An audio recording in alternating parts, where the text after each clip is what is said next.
দুনিয়াতে যত অদ্ভুত অদ্ভুত প্রশ্ন সব আপনি মুসা আলাইহিস সালামের মাথা থেকে পাবেন। বিভিন্ন বিষয়ে আল্লাহরে প্রশ্ন করতেন। সাইয়েদনা মুসা আলাইহিস সালাম আল্লাহরে বললেন, আল্লাহ আপনি আমার এমন একটা জিকির শিখাইয়া দেন যে জিকিরটার শব্দ আপনি আর আমি ছাড়া কেউ জানবে না।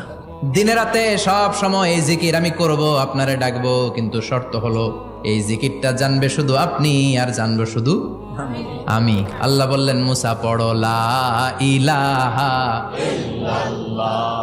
মুসা আলাইহিস সালাম কয়, মাবুদ এটা তো জাতীয় জিকির, সবাই জানে। আমি তো চাইছি এক্সেলেন্ট একটা জিকির, কারো কাছে নাই, শুধু আমি জানবো আর আমি পড়বো।